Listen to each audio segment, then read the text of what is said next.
You're tuned in to Nerd Overload, your weekly pop and geek culture show covering movies, TV, games, and comics. Sponsored in part by Dark Iron Cosplay Designs. Now your hosts, Cody Pinnick, Sam Dunham, and Josh Harrison. Hey everybody, welcome to Nerd Overload, the pop and geek culture show that's eaten 30 pizzas over the course of 30 days and definitely can notice the drop in quality.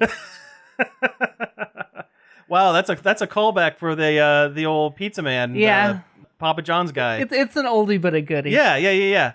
I'm Cody, by the way, not the Papa Pizza man. I'm Sam, and this week we have a special guest with us, returning guest, Josh Nealis from Cutthroat Comics. Josh, how you doing? Pretty good. Can't complain, I guess. Oh, good to hear. So before we get into this week's show proper, I think I want to take a few minutes and kind of talk to you a little bit about Cutthroat Comics and your couple of Kickstarters that you're running right now. Oh, okay. Yeah, you picked my favorite topic. Hey, there we go. All right. How'd you know? Yeah. So this is these are your second and third Kickstarters that you've run. And the one that you're running is for Turkey Sharks #2. Is that correct? Yep. So we did, mid last year, we did Turkey Sharks 1, and that was the first Kickstarter I'd ever even attempted. Mm-hmm. You know, and our goals are low, but, I mean, that's just so we can get a chunk, to get this thing made and help it not come out of the company's pocket full on. But that one was almost 300% funded. I think it was like 278% funded or something like that. Wow, that's impressive. Yeah, I was very happy with that. And then this one was funded in 45 minutes.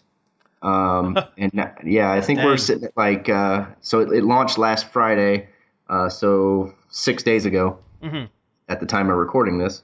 And I think we're sitting at like 208% funded or something like that, somewhere around there. I can't remember exactly what it's at right now. Wow, that's really impressive. Good job, man.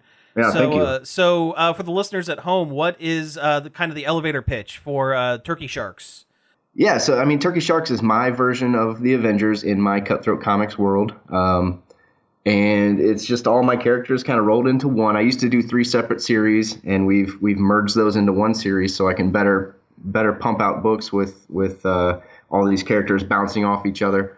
Some of the characters are dark, some of the characters are very stupid and silly, some of the characters are in between. So we've got a nice palette of characters to work with in this book.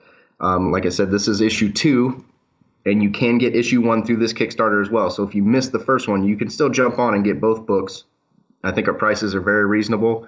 And it's a fun story. The people that have read it, I've gotten a lot of really good feedback about it, which makes me happy. Because, like I said, they understand that, this character's cool because he's brooding and dark and he's going through some trauma and depression, some alcoholism and all that. But then they also like how some of the other characters play off of each other and they're stupid and silly and a lot of pop culture references. It's I don't know, Batman meets Family Guy, I guess. That's a good way to describe it. I like that. So what are some of the things from your first Kickstarter that you've taken away to kind of help with running the second one? Since you're now kind of more of a veteran at running Kickstarters. Yeah, honestly, I've been doing the comic book since 2015 and all that. And I've made a lot of friends in the business, and I talked to all of them before I did my first one, on top of the knowledge that I just kind of picked up along the way. I really haven't done a lot different necessarily. The first one was successful, so why change it? But, we've got, on the first one, we had a couple cover artists do some variant covers. On this one, I had different artists do some variant covers. And, that seems to be working out. They're adding their name to the list of artists that I've worked with, and it's just really cool to get them on these books and lend to the Cutthroat brand. Yeah, that's fantastic. You work remotely with your main artist for the book, is that correct? Oh yeah, very remotely. yeah. I was gonna say So how has that been? I know we kind of asked this the first time around, but it's good to kind of talk about what's the process of your comics. Yeah, and plus things have gotten even more remote since last time we talked in general. Yeah, that's true. Yeah, I think I saw on Skype here it was like 2018 the last time I talked to you guys. So I think it was, yeah. Been a hot minute. Hey, in the before time. Yeah, pretty much. That was a different age. Yes. Yeah, he and I are very tight now as far as like how we work together and how quick we can get things done and understand. He lives in Italy, for those that didn't catch on. But yeah, and he's busier too. So it's he's his career. I think he's working with some kind of game company or something, doing graphics for them. I don't, cool. it's overseas, and I don't know what he was talking about specifically because I don't know anything about that stuff. But yeah, his career has taken off, and the Cutthroat brand has kind of taken off a little bit recently, and it's good. I'm glad he's having success, and I'm really glad that he still has the time to work on my silly books. So one of the other things, along with kind of the, the way the world is currently, I know a good portion of your kind of business is going to cons. And how has that changed? I'm just curious. How has that changed between, then and now with everything going on? Yeah, I mean, 2 years ago, almost to the day, I was at Wizard World Cleveland when everything jumped off, and well, it didn't jump off. I guess it came to a standstill. Yeah. And then for like a year, there were no cons, and that crushed the industry as far as, especially the indies. A lot of my friends, we're sitting on our hands, doing nothing except for writing books and creating stories and thinking about all that. I know I pumped out a bunch of books that year because I wasn't doing anything else. Right. But yeah, they're back. I did several cons last year. I've actually been talking to a few of my friends. They ask how it's going and stuff. And it's, as I've progressed through my career of doing this, I have more stuff on my table for people to come and look at and choose from. And I think I do a good job of having a wide variety of genres. And, I've got kids books and short stories and, books about suicide and self-help and comics. So it's, anybody that walks up to my table, I hope they can find at least one thing they like and then give me money so I can keep doing this. That is the goal. Yeah. So along with the Turkey Sharks Kickstarter, you have a second Kickstarter going as well. Can you tell me a little bit about that? I don't know if I want to. Oh, okay. No, yeah. So when I started this company, it's a publishing company. And I don't want to just publish my stuff. I want to publish for other people. I want to take what I've learned about this business and help the other creators that were like myself that didn't know what to do, get their stories out into the world.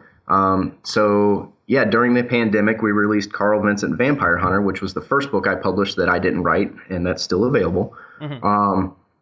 But now we have a Kickstarter going for Tales of Shock and Terror, which is something totally different than something I would write. I've written a little bit of horror, but this is not the type of horror I would write necessarily.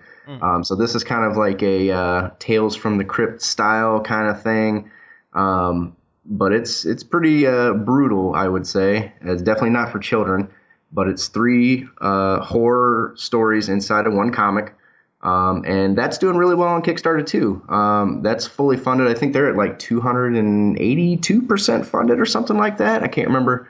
Wow. Yeah. All right. Yeah, they're unlocking stretch goals just like the Turkey Sharks one is. And there's 4 covers. 3 of them are Kickstarter exclusive, and they'll be gone after that. You won't be able to get them unless they do like a private signing. But yeah, that's going really well too. And I edited this book, so that's my second editing credit outside of my own work. So I'm excited about that to dive into that, to actually be an editor-in-chief. But it's a really cool book. It was all hand-drawn by Drew Moreland. I think she lives in Pittsburgh. Oh, okay. She's got some really cool videos on the Kickstarter of her doing the drawings, but it's like sped up. So it's really neat. You can see her doing some of the covers. And yeah, her artwork is it's gritty. It's not something you would see from like a normal comic because it's got this horror feel to it. And it's not clean cut by any means. It's very horror, I guess, would be the word you would use. Oh, that's awesome. That's really cool, and that's really cool that you're kind of sounds good. Yeah, and it's really cool that you're kind of expanding Cutthroat out and kind of helping out some of the other folks out there. That's fantastic. Yep, that's what we want to do. That's cool. Yeah. So okay, so I think that's pretty much all we have for that, and we'll cycle back around to the your Kickstarter and stuff. Kind of drop the links here at near the end of the show. But if you're cool with it, you want to stick around with us for the rest of the show? Yeah, I suppose we can talk about nerd stuff. Oh, right? okay. All right. Sounds good. Sounds good. So what we usually do is we get into, for this first half, a little bit of some of the things we've been checking out this week. And I have a little jingle that I typically play, so I'm going to go ahead and hit that. Check it out!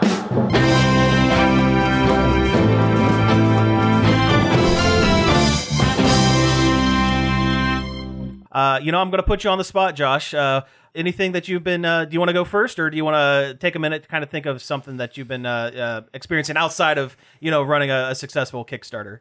Yeah, I mean, I started redoing a bathroom. Oh, hey, that's fun. Yeah, there we go. I don't know if that's what we're talking. I mean, I finished watching Euphoria. If that's the answer you're looking for, what I've been watching. Yeah. And stuff.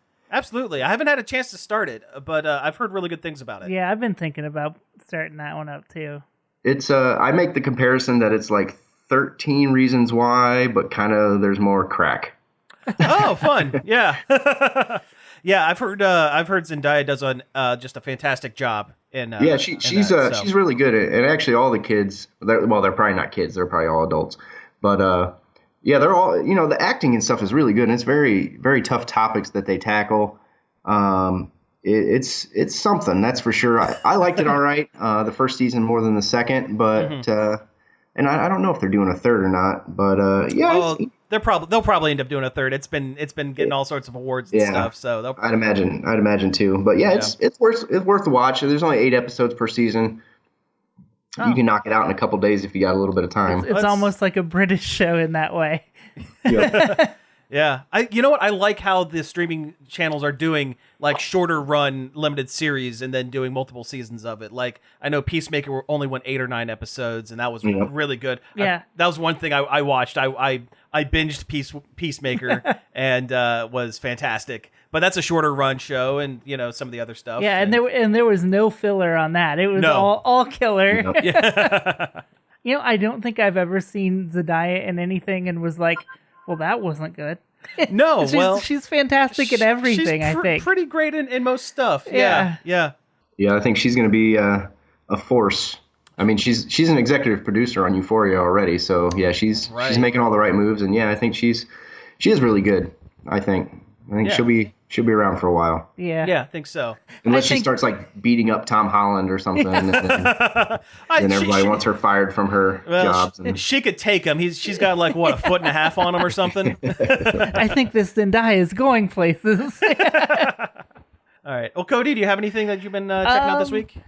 I have been playing a lot of Elden Ring. Really? A lot, and I know I'd been down on it before. Yeah, this is definitely not your style of game, typically. I think I've said on the show I have no interest in Elden Ring, but all the talking about it, just the endless Twitter feed of people playing it, and I'm like, well, maybe I should see what this is all about, even though I'd previously not liked almost every Dark Souls game. Mm-hmm. And it turns out I really like this one. I think the open world is the big difference. Because instead of just like banging my head against the same thing that's too hard over and over again a million times, the fact that you can leave and go do something else and like train up your character and to kind of come back better. Later. Yeah. That's all the difference for me, I guess. See, I was going to say it's the jump button and the horse button. Yeah, that too. Are the difference. Yeah, no. So yeah, what I guess for the folks listening, what's kind of the main thrust of Elden Ring? It's like a medieval fantasy action adventure game, co-written by George R.R. Martin, the Game of Thrones man, the Thronesman himself. And it's really hard, and it has a really high skill ceiling. Like the other games in not the series, but the game company From Software has kind of a known house style. They do. And this is very much in their same style, but now it's got a big open world like the Zelda. Yeah. It's interesting that they took it in that direction when they kind of went almost like the same route, like the same type of game over and over and over again, to make this big of a change in their game. Yeah, because the other ones are super linear. Like, they are. Just like, yeah. I mean, the paths branch, but they always come back around to the same. It's the same ending. Yeah. Cool. I'm glad you're enjoying it. Do you think that now that they've done this, they can go back to some of their other IPs? Like, I want Armored Core. Yeah, that would be nice. Armored Core, the robot fighting game. I like Armored Core a lot. Yeah. And it's so different than a Souls game. Yeah. Yeah, I would like to see them do... Because From Software used to do a lot of just weird games. They would just do weird stuff. Yeah. Yeah, but they've been in the Souls mines for like the past decade. Yeah. It'd be nice to see something weird and different from them, even if it is Armored Core, which is not that bizarre, but... No. Even if they were to do Armored Core in a Dark Souls style kind of game where you're running around in a semi-linear fashion and fighting hordes and hordes of monsters. Yeah. Just something different from them, I think, would be kind of neat. But no, I'm glad Elden's good. I think the coolest thing about Elden Ring is that it feels like anything could happen in it. There's so many like weird off-the-wall events that can happen and stuff can come out of nowhere. It feels like it's a really surprising open world, kind of like how Breath of the Wild felt like before you did everything in it. Oh, before you realized it wasn't as big as you thought. Yeah. Well, cool. So as far as I'm concerned, like I said, I watched Peacemaker, which Cody, you were right. I absolutely loved it. It's fantastic. It's a little more cynical than the shows that I typically watch. A little bit more, mean, I guess. But I loved it. It still deep down has a heart. It does. Yeah, it does. Wow. And that theme song just kills yes. it. My God, yeah. Yes. Nobody I know like the first time I heard the theme song, I was like, this is dumb. And then by like episode 3, I was like, this song rocks. Yeah, definitely. It's definitely been kind of on repeat for the last couple of days here. But I really liked it. I think everyone in the show did a really, really good job. It's surprising. Like, it's amazing to me to see how James Gunn is able to take former professional wrestlers and find the right role for them to where they can actually, like, act and stuff. Because, like, he did it with Batista, and now he's done it with John Cena, who, he's varying degrees of competency when it comes to acting, but he does a great job as a big, dumb idiot. Yeah. Let's see if I can split your audience on this one. Okay. So I actually think, in my personal... I like Guardians 1 and 2. I personally think they're bottom tier of the Marvel movies. But I think it's odd that you take the guy that directed the bottom tier, in my opinion, and he's now made Peacemaker and his Suicide Squad, and I think that's top tier of the DC movies. It kind of goes to show how much control Marvel has over all of their, like, how many hands are in the pie, I guess, on their stuff, as opposed to Warner Brothers and DC, who are basically like, do whatever, we don't care. These characters are just sitting there. So yeah, I think I like the Guardians movies. I like Guardians 1 a bit more than Guardians 2. But I still have a soft spot for those characters in those movies. But I can definitely see where you're coming from with the I think the Guardians movies are just kind of middle of the road for me, honestly.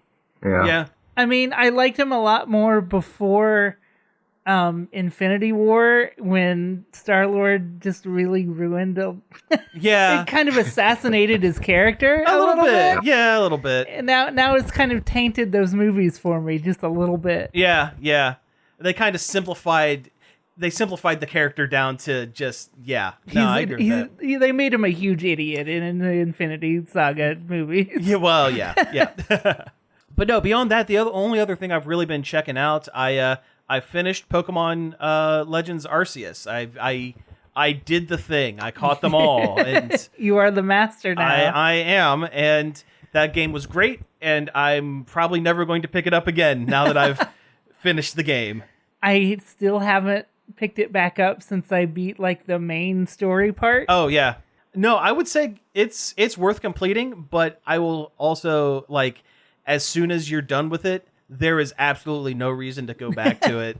It's just, because there's no drive to do anything. There's no reason to continue to level up your guys or anything like that. There's no real post game anything. You can't battle your friends. You can't battle or your anything. friends. You can't do anything like that. There's no you can find like shinies and stuff like that, but who cares? Especially in a game where you can't battle your friends or show them off or anything like that. It's just for you. So like, it was good. I would rate it about a 7.5 or 8 out of 10. I think that the innovation on it is much better than the actual gameplay just in general. I think if they take what they did with this game and applied it to a bigger style game, like the one that's coming out. I hope the new one that we didn't put that on the board. Oh yeah, well that is a big time news thing to talk about. Yeah. But I hope they pull more from this game than they do Sword and Shield. Yeah, because Sword and Shield wasn't great in hindsight. I was its biggest defender when it came out, but now to look back on it, I'm like, no, that was a pretty bad Pokemon game. And as far as it goes, yeah, it's not super awesome.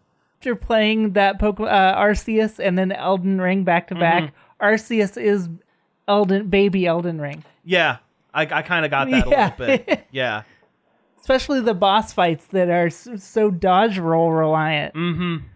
Yeah, that was the biggest thing at the end of the game. It's almost a little bit of a letdown.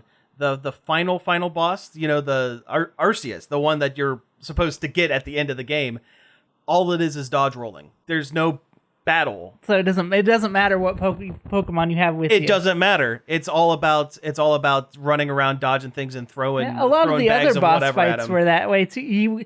If you got an attack off from a Pokemon, that was a nice bonus. Yeah. But the main point was dodge rolling and throwing bags of crap. Yeah, and that's ultimately the end of this game. And that was a little bit of a letdown. I was kind of hoping for it to be a little bit more of a spectacle, I guess. Like I said, about a 7.5 or 8 out of 10. That's fair. Yeah. I mean, I feel bad for being so video game focused, but I have been playing the new Chocobo GP Final Fantasy Mario Kart knockoff. Oh yeah. It just came out today as of recording, and I've put a couple hours into it at the most. Yeah. But it's Mario Kart with Final Fantasy paint on it. And if that's something you're looking for, then it's good. Some of the characters in it are really deep pulls from Final Fantasy, which I appreciate. Like Terra from Final Fantasy VI is in it. Oh, really? But it's Transform Terra, where she's a pink troll doll monster. Oh, interesting. Which is cool. And her cart is a Magitech armor. Oh, wow. Okay. So, yeah, that's cool. Man, it's been so long since I've played Final Fantasy VI. It's been a really, really long time. The new Pixel remaster just came out, and I've heard good things. I've heard good things as well, but yeah. But yeah, I don't have a lot to say about that game because there isn't a lot to say. It is exactly Mario Kart. Same drifting mechanics. I guess there's some items that are different. There's one that's literally a portal. Oh. That you go in it and you come out like a little ways forward. But it also works as a trap to where if another driver goes into the forward portal, it'll pull them back to where the first one was. Oh, that's dirty. Yeah. Oh, man. I thought that was neat, but it does have like a season pass thing, which kind of stinks for a game that you also have to buy. Oh, yeah. They give you enough premium currency when you buy it first to get like the regular battle pass or whatever it is, but not the premium one. And it shouldn't be there because it's a retail game. If it was a free download, then it would make sense, but it's not. It's a $50 video game, so yeah. That's not a great consumer-friendly practice, but it's not. But it's not like it's going to go away. Yeah.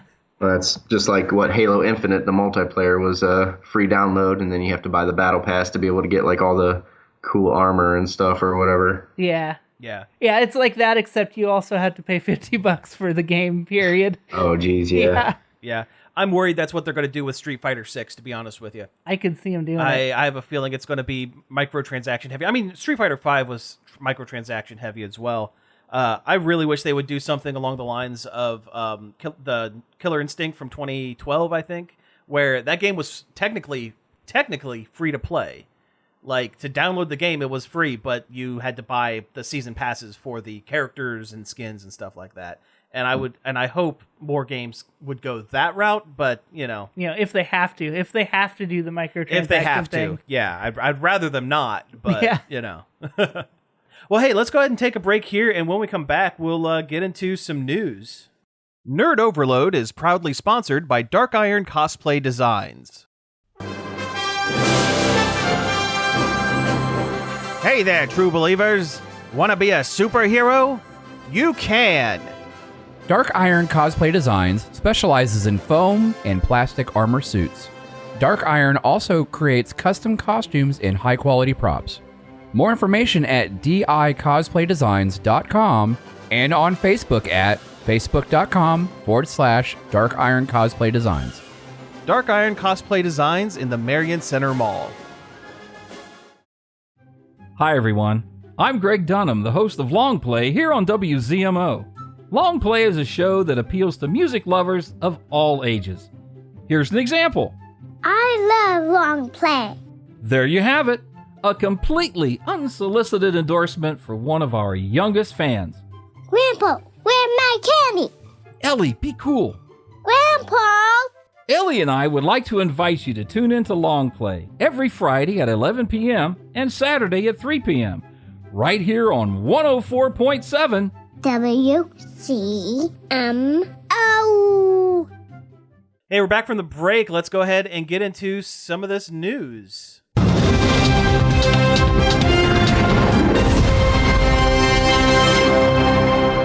All right, so news section. We have a bunch of stuff here. Let's go ahead and get the big one out of the way first. Disney Plus released a trailer for the new Obi-Wan Kenobi limited series, and the next in their long list of Star Wars television series. Single character explorations. Yeah. Except that's not really what Boba Fett ended up being, but that's neither here nor there. Right. So Cody, what'd you think of the trailer? I mean, it looked cool. I'm not the biggest fan of the prequel era, and this is where this takes place in, more or less. Kind of a halfway bridging the gap sort of thing. Yeah. But aside from that, like, I'm gonna watch it. I love these Star Wars shows. They keep making it. They haven't burnt me yet. Yeah. So. Yeah, same here. I think this is going to fall like post episode 3, pre Rogue One, somewhere kind of in that zone. I mean, the trailer doesn't, for a trailer that shows a lot of stuff, it doesn't really show a whole lot of stuff. Yeah, there's no like narrative lead to grasp on. Not at all, other than, hey, they're hunting Jedi and someone has come to Tatooine to get rid of Obi-Wan. That's basically what you get from the trailer. It's a lot of sand, a lot of brown. Yeah. But see, for me, this is the one I'm most excited about. I'm not a huge Star Wars fan, but I'm a big Star Wars fan. And the reason I like Star Wars is lightsaber fights. Like, that's what I like. That's what I enjoy. I actually do like the prequels because the lightsaber battles are way more advanced than they were in the originals. Yeah, it's true. I'll give you that. Yeah, for sure. But like the fight at the end of episode 3, like that's my jam.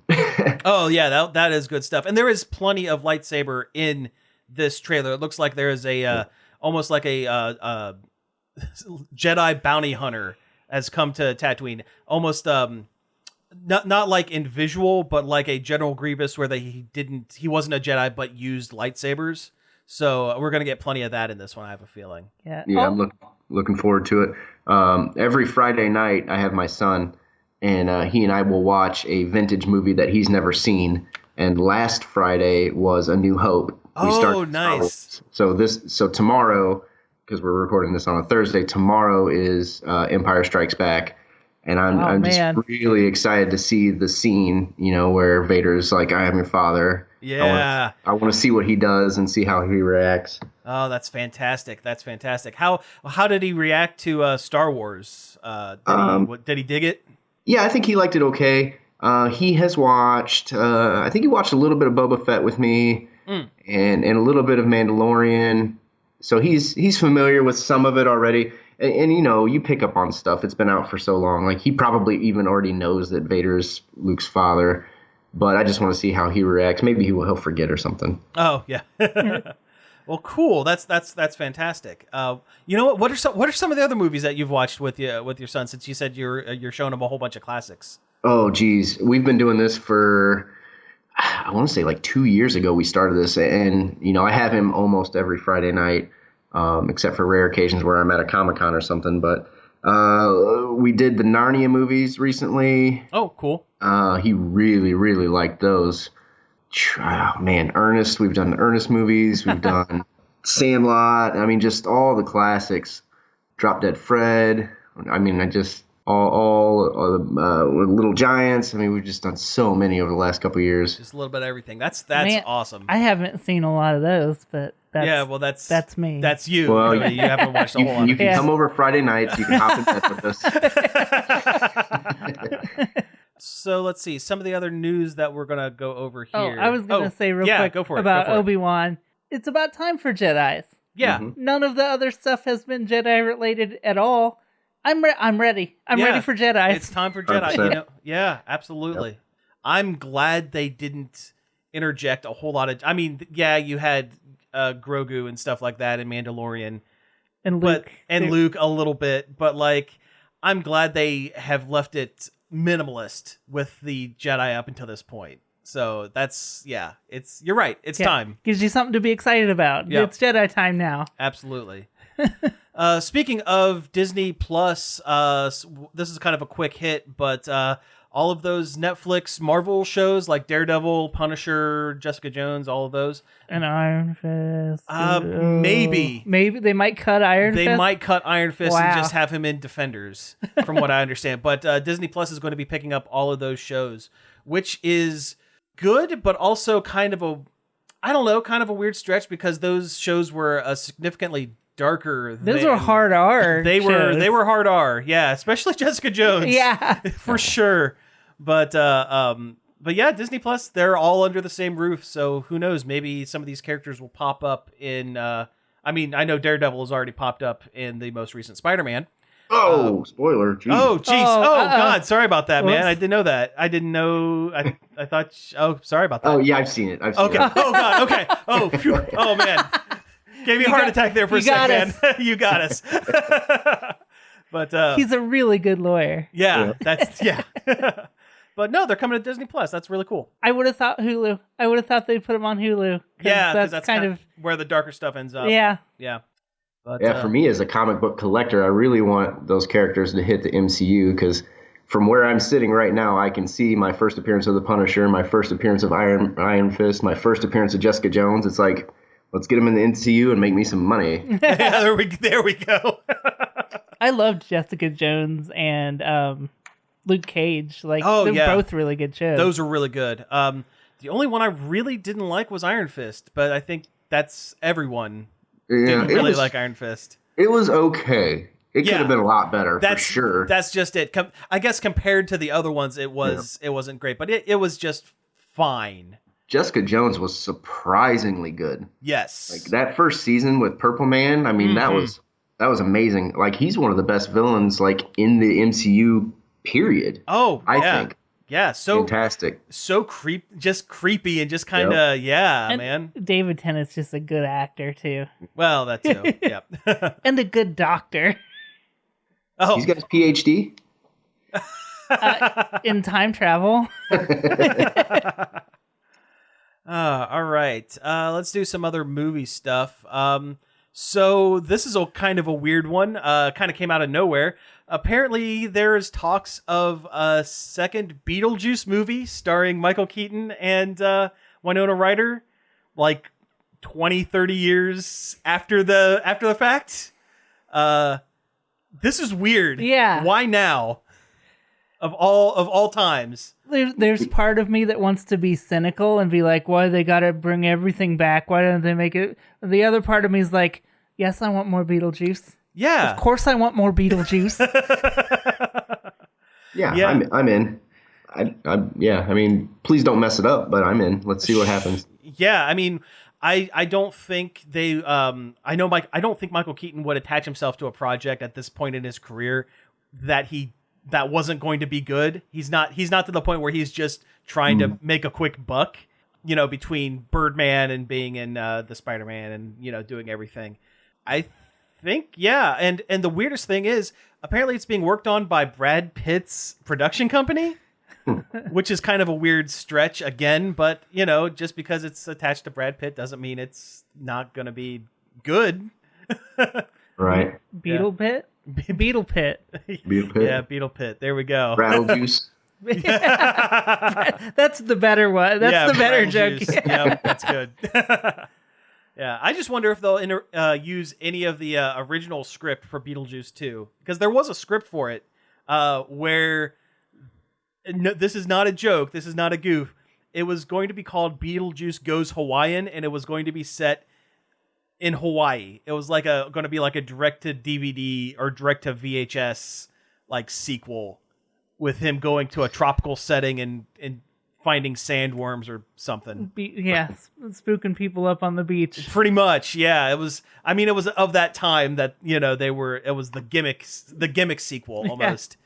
Yeah, for me, being a 80s and 90s kid, I don't know, Michael Keaton, anytime he's in something, I'm in. That dude, he can do no wrong in my eyes. I can't think of something he's done that hasn't been good. Same here. Yeah, There's got to be something, but I can't think of anything. Even the bit parts that he's done, what was the other guys with Will Ferrell and Marky Mark? He was their police chief who had that's right, yeah. And he had a second job at a Home Depot or something. He was talking about TLC all the time. Talking about TLC, yeah. Don't go chasing waterfalls. No, is that a TLC song? No, I'm pretty sure it's not. Yeah, no. I think Beetlejuice might be one of my top 5 favorite movies of all time. Just it's period. up there. Yeah, for me, it's definitely up there as well. I'll allow it. That's one of those. I don't know that I'd put it in my top 5. But if somebody said that's my favorite movie of all time, I'd be like, good for you. I appreciate that. Yeah. Yeah, I would say top 10 for me. I mean, top 10, maybe top 25 somewhere. It's definitely up there. So, last bit of movie news here before we get into some video game stuff.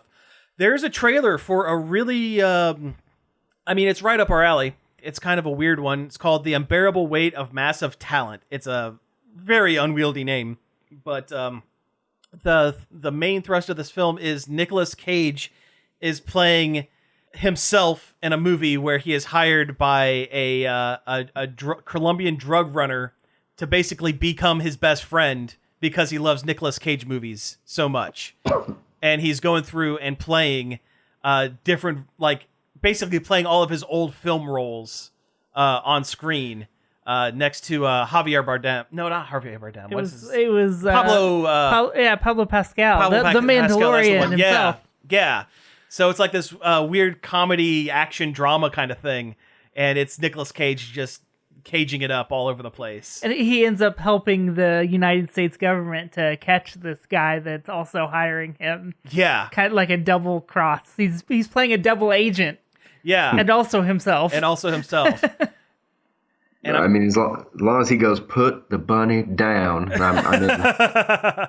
Oh, he definitely is channeling some Wild Hearts in there. He definitely had a little bit of the I think at one point he was talking to the CIA folks, and I think he thought he was playing his character from National Treasure. I almost said National Lampoon's National Treasure. National Lampoon's National Treasure. Same thing. Same thing. Yeah, but it looks weird and it looks great. I hope he plays this character from Vampire's Kiss. Oh, that would be fantastic. Yeah. Also, was that Raising Arizona? Was that Raising him? Arizona is one of them. That's such a good movie. It is a really good one. Yeah. No, I just I love this renaissance of Nicolas Cage.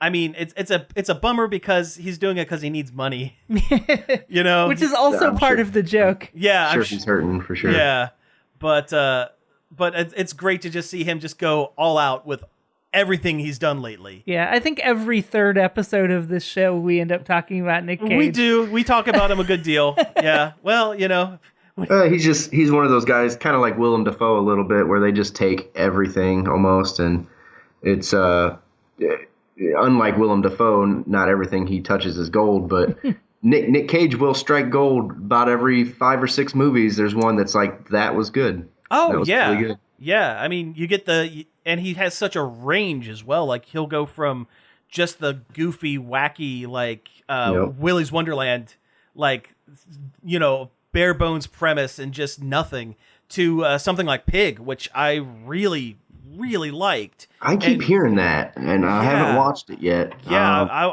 it's on one of the streaming services. Yeah, it's on Hulu. Yeah. Because that's where I watched it. Yeah, Maybe I will check that out. Yeah, I won't spoil it for you, but like don't go in expecting it to be. It's a weird premise, don't go in expecting it to be like a weirdo movie. It's actually just solid.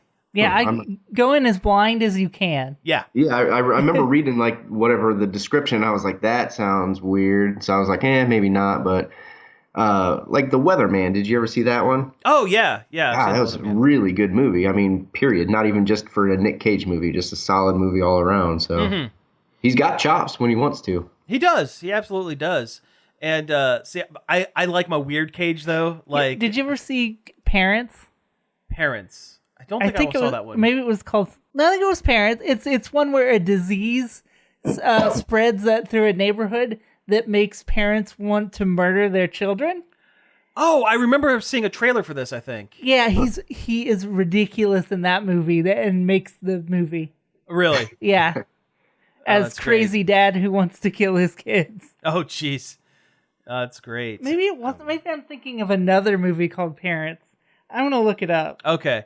But I was going to bring up, some of the horror stuff he's done lately, like Mandy and Color Out of Space, I think is what it was called. Those are both really, really solid. If you're into like psychedelic horror kind of crazy visuals and just all sorts of bonkers stuff, those are really good as well. I've not heard of those. Yeah. Mandy's great. Definitely don't watch it with kids. Yeah, Mandy's cool though. So not a Friday night movie is what you're saying? I would say it's probably not a Friday night movie. No, I would maybe a Friday late night after the kids gone to bed. But yeah, definitely not family time. I would say. Oh no, it's called Mom and Dad. Oh yeah, okay. It's Mom and Dad. Parents is a movie with like Randy Quaid in it. Oh yeah. But yeah, Mom and Dad is the name of the movie, and it's a wild time. Yeah, I will have to check that one out because that sounds, again, goofy, crazy. Nick Cage is where I'm at. Chasing around kids with a handsaw, like not a handsaw, electric handsaw. Really? Oh, just wow. yelling at the top of his lungs. We've all been there. Yeah, well, sure, yeah. All right. This next one's kind of a follow-up to a news thing we had a couple weeks ago. We're talking about John DiMaggio, the voice of Bender from Futurama, was possibly not coming back to the reboot or new season, whatever this ends up being, of Futurama. And we said at the time, this is going to blow over. This is almost not a news story because they're going to come to some kind of agreement. It was all over pay, fair wages. But we said, you know what? They're gonna figure this thing out, and it's gonna be a non-issue. Well, guess what? They figured it out. They figured it out. It's a non-issue. He's John DiMaggio. He deserves to get paid, fairly. Yeah. And I'm glad they worked it out. Yeah. Like usually, am a little wishy-washy when it comes to actors saying that they're holding out for more money and for certain things. But in this particular case, yeah, I'm 100% on DiMaggio's side. I'm glad he's getting paid, and I hope what his bump in pay kind of trickles down to the rest of the cast because Billy West and the rest of them, Katie Siegel, yeah, they all deserve a pretty substantial bump as far as I'm concerned because Futurama's great. Yeah, they should be making near Simpsons level money. I agree. I would agree. For a show that iconic, yeah. Yeah. All right. So, Cody, why don't you tell me a little bit about this PlayStation State of Play? Let's do the Pokemon first, since we mentioned it. Yes, let's talk about that. They did announce a brand new Pokemon game in the mainline game in the franchise, Pokemon Scarlet and Pokemon Violet. They said a lot of stuff about open world Nothing super concrete, though. Nothing concrete. A lot of sweeping shots of like vistas of graphics of dubious quality. Yeah. Well, like what you would expect from Pokemon, maybe a little better. Yeah. I think it's interesting that this new region that they're doing is set more in Spain, which is kind of cool.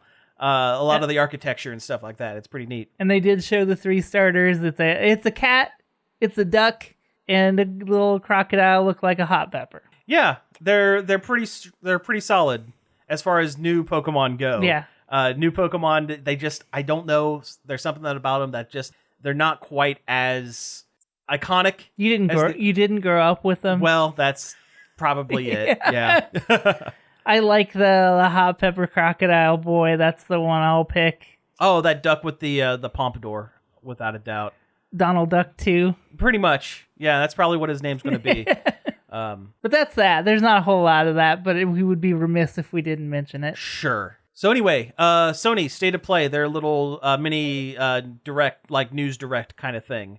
Why don't you tell me about some of these games? Let's see. They had a new Capcom IP called Exoprimal, which is a game about wearing an Iron Man suit in a world where sometimes dinosaurs rain out of the sky. That is, yeah. There's no real other way to describe it. A portal opens up and thousands of dinosaurs just pour out of it, and you have to go punch them in a robot suit. It's kind of great. They literally open with like a dinosaur weather report, which is hilarious. Yeah. And it looks like fun. That's a strong concept, I would say. It was a strong way to lead off their direct as well. That was one of those meetings where everybody was getting fired, and he was like, "Johnson, what do you got?" And he was just like, Iron Man fights dinosaurs that fall out of the sky."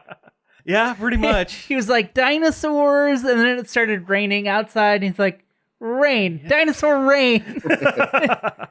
I kind of wish that this was Dino Crisis, though. Yeah, there's even a girl in the opening movie they showed that looks a lot like Regina from Dino Crisis, but this is apparently a new IP, even though it's not the first time Capcom has gone to the dinosaur well. Well, that's true. What is the next thing? Ghostwire Tokyo. They actually showed off a little bit of gameplay of this one. This one's announced, a couple years ago? Yeah. Yeah. It was announced enough ago that Bethesda was not owned by Microsoft. Oh, yeah. Because this is a Bethesda game. That's right. It is, isn't it? Yeah. So, so this one, it's basically you're fighting Japanese ghosts and monsters in Tokyo, and instead of a gun, you're doing like hand gestures and shooting fireballs. Naruto hands. Yeah, basically. I think it's an interesting twist on like the first-person shooter. Yeah, it's cool to see a first-person shooter where there isn't guns. That's an interesting twist. Yeah. Speaking of first-person shooters with guns, there's a new Gundam. It's either 4v4 or 6v6, like arena fighter shooter game, kind of like an Overwatch or something like that. Yeah, a first-person which I don't think first-person shooter is that great of a vehicle for Gundam, because then you can't see the cool robot that you are. And also it's not like it's not in the cockpit, like you don't have like the cool, like it doesn't feel like you're in the Gundam. It just feels like you are the Gundam. You are the robot. I don't think it plays into the strengths of the franchise. This game would have worked better if it were a Transformers IP, I think, instead of a Gundam IP, because that way it would make a little more sense that you are the fighting robot and not Plus, the graphics just look kind of flat to me. Yeah, it was weird. I don't know if it's supposed to emulate like the those model kits that you get, the Gunpla. Is that what they're called? Yeah. Because it certainly didn't look like anime. No, it didn't. But it definitely didn't look good. Yeah. Let's see. There's they showed off a little more of the Final Fantasy Strangers of Paradise. Strangers from Paradise. Strangers in Paradise. I don't remember. But it's the one that's an action game, kind of Souls-esque action game that retells the story of Final Fantasy 1 with some other stuff. Yeah. And it looks really weird and bizarre, but also interesting. Interesting enough, yeah. There's also a demo now, which is the third time they put out a demo for it. Yeah. Hopefully this one goes a little bit better than the first couple of times. Yeah. Okay, so the one I'm really interested in, there is they're doing a collection of a lot of the classic Teenage Mutant Ninja Turtles games, including a lot of the arcade stuff like Turtles in Time and that, as well as Nintendo and Super Nintendo and some Game Boy. Actually, I remember the first one that they show in that trailer is actually the Game Boy game, Turtles game, that I had as a kid, and that game was incredibly difficult, frustratingly difficult. A lot of those Turtles games Which are. Turtle games? You talking about the first one for regular Nintendo? Yeah, that's going to be part of it. I had the first one for Game Boy, but yeah. Oh, okay. Yeah, but they they have all the Nintendo and Super Nintendo ones. They have Tournament Fighter, which is going to be... Tournament Fighters is an excellent game. It's a fantastic game. So, and the best part is this thing is not a PlayStation exclusive. It's actually coming to, Xbox, Switch, and Steam, I think I saw. I'm glad that children will get to experience the dam level from the NES game like I did. Enjoy that electric seaweed or whatever that is in there. Oh, that game was so hard. Yeah. That's ridiculous. Let's see. Let's blow through a couple of these. We have Forspoken, a game that's probably never going to come out. It's another Square Enix thing. Looks like an action game, open world action game. Just got pushed back, didn't it? Yeah, till October. Yeah, for now, and then it probably will be pushed back again because that's all that happens to this game. Yeah. There is Giga Bash, which is right up my alley. It's a fighting game where you are a giant Godzilla-sized kaiju, and you're smashing buildings and fighting other people playing as giant kaiju. It reminds me of that PlayStation 2 game. I think it was called like War of Monsters. Destroy All Monsters. Yeah, Destroy All Monsters. Yeah, that's kind of what it looks like, and it looks or King of Monsters, something. The SNK one. Oh yeah, King of Monsters. That's a good one too. But that looks great. They're remaking the JoJo. They're re-releasing rather the JoJo's Bizarre Adventure All-Star Battle. Which, if you have seen the anime of JoJo's Bizarre Adventure, this game looks like it's ripped straight out of the cartoon. The original version, I think, was just not lucky enough to come out when it exploded in America. Yeah, it was just like right on the verge before JoJo blew up. Yeah. So it makes sense for them to re-release it. Mm-hmm. What can you tell me about Trek to Yomi? It looks like a 2.5D black and white samurai, like a Kurosawa style samurai movie video game. Yeah, it looks really stylish. Yeah. Like it looks like a samurai movie almost. Yeah. But very stylized. Yeah, it's very cool looking. It's got the blood spray. Yeah, all black and white. It's very cool. Yeah. We have a couple more here. Returnal's getting an update. I've heard that game's good. I've never played it, but they're adding a bunch of stuff to it and campaign co-op. Sure, okay. Yeah, that's something. There's another strategy game coming out from Square Enix called, was it Diofield Chronicles? Diofield Chronicles, yeah. It's for the best way for me to describe it, it looks like XCOM, but fantasy kind of. But make it Fire Emblem. Yeah, it looks like Fire Emblem a lot, actually. Not something that's up my alley. No, I'm not interested in this. But then again, I'm not usually interested in a lot of like fantasy games and stuff like that. Fire Emblem is enough for me. I don't need other Fire Emblems in my life. Yeah. And the last one is what we're suspecting is a spinoff of Valkyrie Profile, the Valkyrie Profile franchise. Yeah, I don't know anything about this. All I know is it's a JRPG. I've never actually played a Valkyrie Profile game, but this is not a JRPG. This is an action game. Looks kind of Souls-esque. It looked neat. I would give it a try. You're a Valkyrie. You're going around sorting monsters. Yeah, I mean, sure, why not? Got a good art style. Yeah. It's pretty looking. Yeah. Overall, pretty okay press conference, I guess. I'm kind of bummed that they didn't show off some of the bigger games like Final Fantasy 16. Yeah, everybody was expecting Final Fantasy 16 and Street Fighter 6. There's no way they have anything done on Street Fighter 6. They made that trailer and that is all they have done. But overall, I mean, I'm looking forward to the TMNT. I'm looking forward to Exoprimal because the concept is just bonkers.